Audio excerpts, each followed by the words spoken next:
Okay, this is going to be a complicated video. I'm not going to make it too light. This is going to be hard. So take a coffee and focus, because it's going to be deep stuff. Right, what we will try to achieve now is that when I click in this icon, okay, I send a message that will enter in the subcollection of messages, okay? And it might look simple, but it's not simple. It's not simple. Why? Okay, let's begin, and we will see. We will encounter the problems along the path. So I will add an action, right? An action of type Firestore create document. So far so good, but which collection? In the collection of messages. Great. And now here it comes the big problem. Okay, the collection of subcollection of messages, but from which collection of chats? We need to point somewhere like this. Chats slash ID of the one, ID 2. This is what we need to aim. And how do we tell here to Flutterflow that place? I mean that string. How do we do it? There is a solution. The solution is called custom functions. Okay, custom functions is the way to add logic, programming logic, inside Flutterflow. Why do I do it here in this case and not in the backend? Because in this case it's more convenient. It's more convenient to do it like this. And also, for the teaching purposes, it's good and necessary that you see what is a custom function. I mean, you need to see all the tools, and this one is very important. So for those both reasons, we're going to see a custom function. Custom functions, we will create now a new function. We click here, and now I will see something that reminds me a lot of Visual Studio. In fact, it's some sort of integrated editor, code editor, integrated inside Flutterflow. I will call this function generate chat ID. Okay, I will save it. This function is empty or cannot be parsed. Okay, and yeah, I need to generate something before. First, I will return 1. Let me see if the function is empty or cannot be parsed. Return. Okay, expected. Yeah, it's saved. It's saved, and if we come here, look at this, custom code, custom functions. Now I have the function that I had it there. So whenever you generate one function or several functions, you can find them in this section of the menu on the left. Okay, and here's where the different functions would appear in list in order. This function needs to be an exact copy of this one. Okay, and unfortunately, the programming code that Flutterflow it's based on, it's not JavaScript. It's called Dart, which is different than JavaScript. It's similar, but not exactly the same. I'm not an expert in Dart. I'm an expert in JavaScript, and 2-3 years ago, it would be impossible or very difficult for me to translate JavaScript to Dart. Fortunately, with this new tool of Chat OpenAI, it is very simple. So I will tell ChatGPT, I want you to translate me this function from JavaScript to Dart. And double quote, I pass the whole function.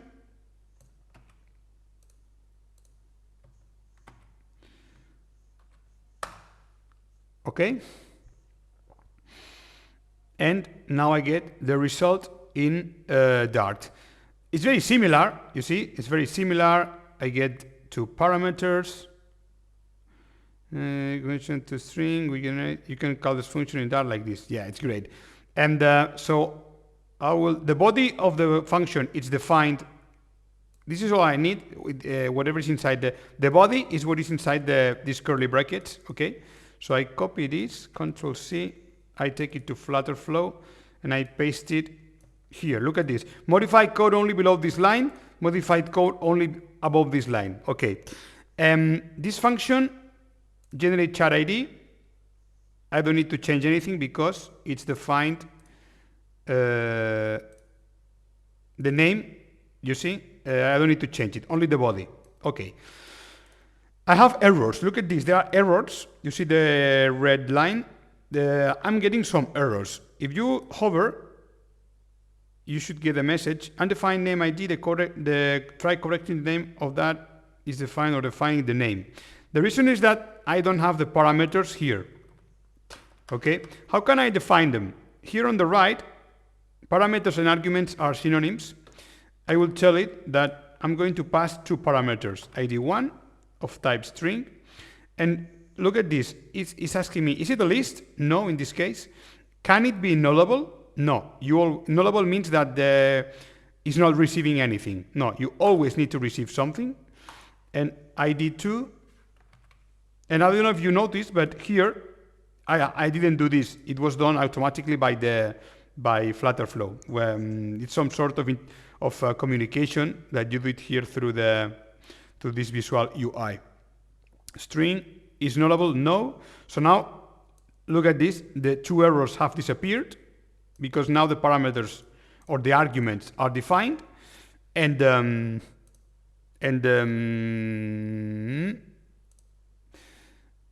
two errors. Custom function need to be checked for errors. Click here to check for errors. Okay, I don't know exactly what it means. Checking for errors. It's doing some sort of evaluation, and there are no errors, so that one disappeared. And I think if I click save, we have this already. But now this looks okay. This looks okay, but it is not okay.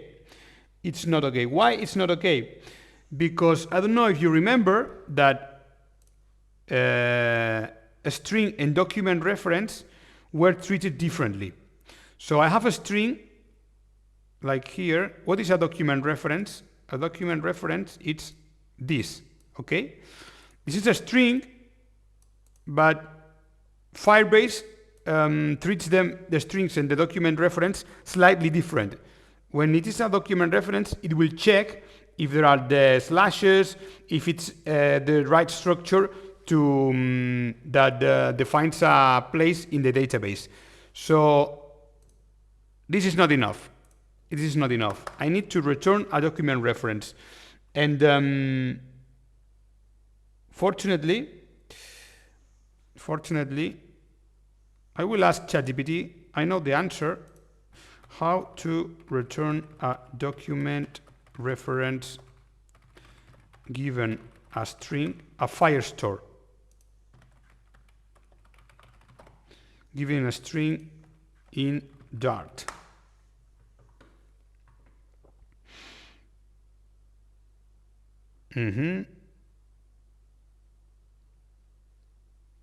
Okay.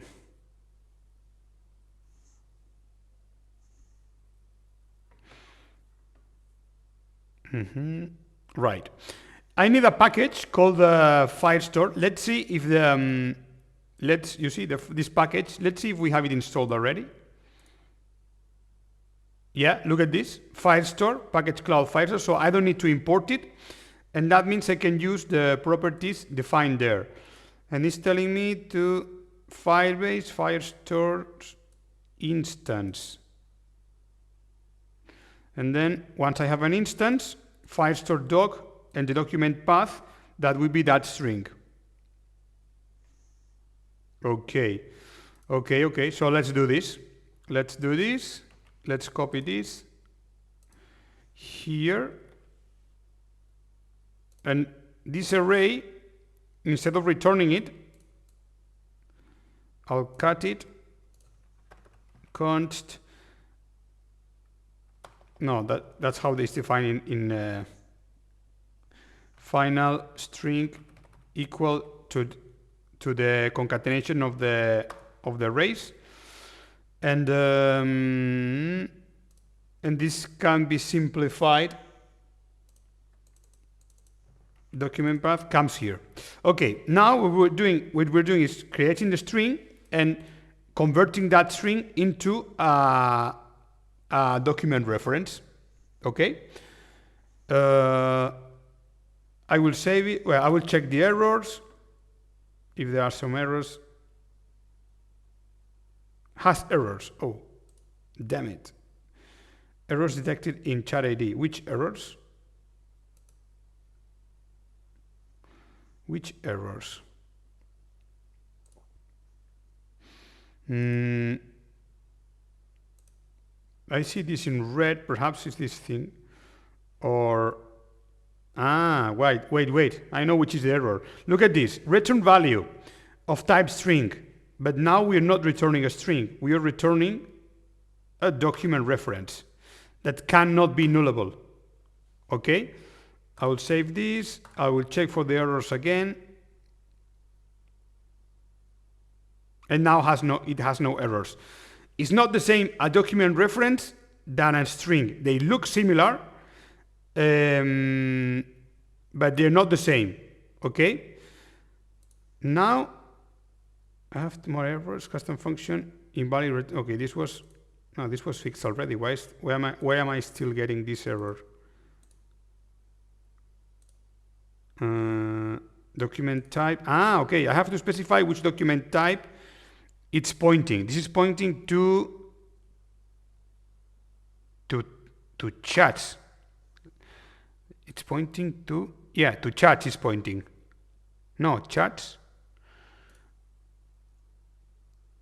or messages. Well, I don't remember now. Well, I'll try with chats. If we have some errors, then I'll change this.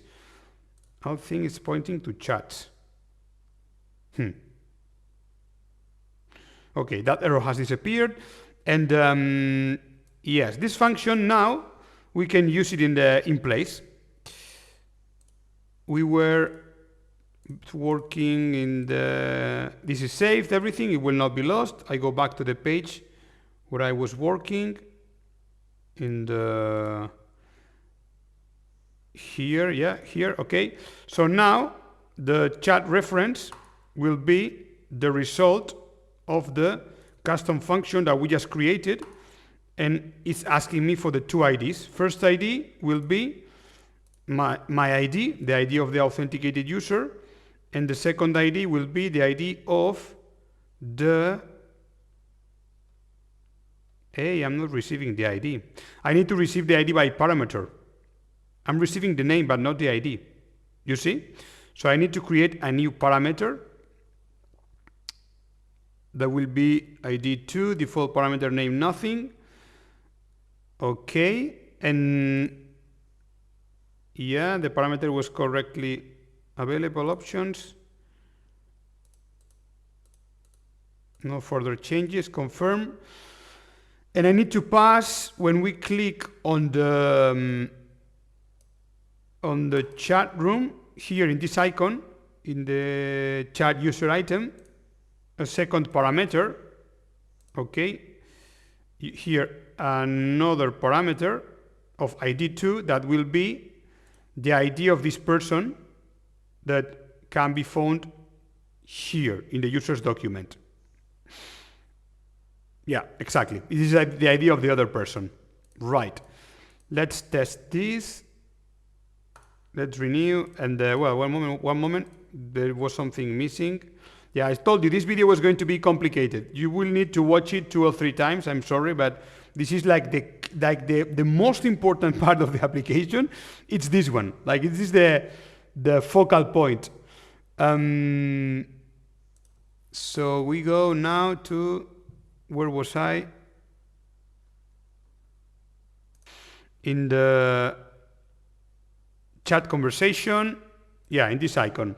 So exactly, I still didn't specify the fields. I need to specify the field of text, and this one will be captured from the variable of the widget state of the text field, okay? And we will also specify the time that will be from the variable, and this is something new, from the variable. And look at this, there is a field here, I think it's global properties, or date time. I think there is a global property here, global properties, current time. Yeah, global properties, current time, that basically will establish the current time of this moment. And the sender ID, which will be me from variable, so authenticated user, my sender ID user reference. I'm not allowed to pass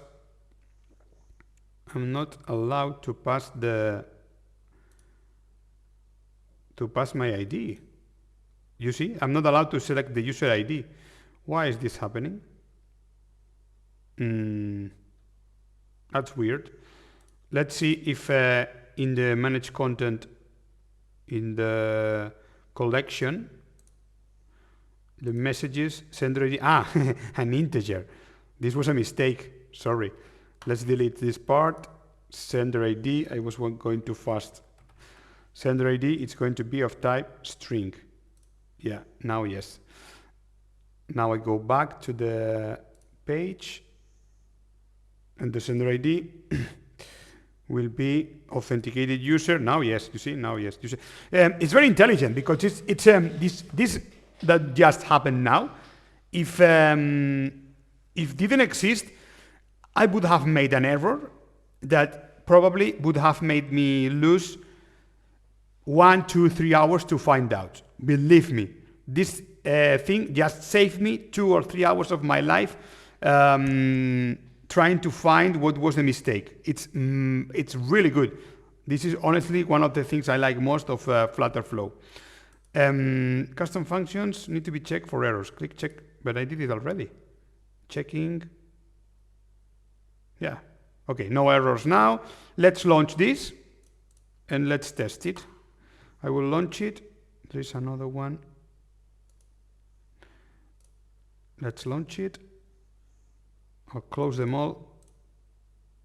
This one is loading. Okay, I'm as Daniel. I go to the chats. And let's see. This is the moment of truth. Moment of truth. Hello, Laura. I send it. Here nothing happens, but if we come to the database,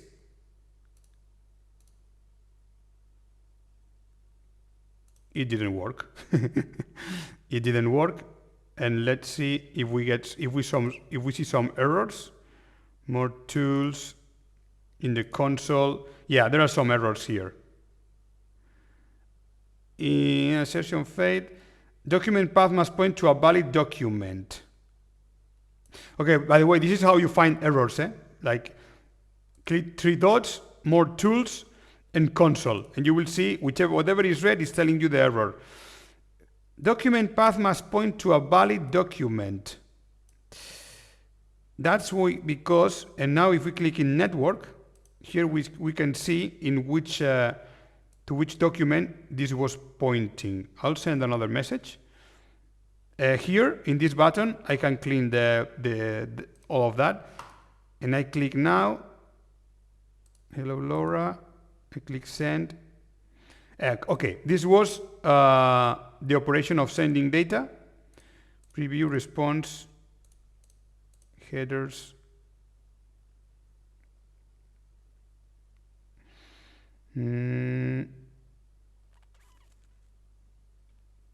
Payload. Preview response, initiator, timing, headers. Okay, let's see in the console. A document path must point to a valid document. Encoding promise assertion failed. File store Dart.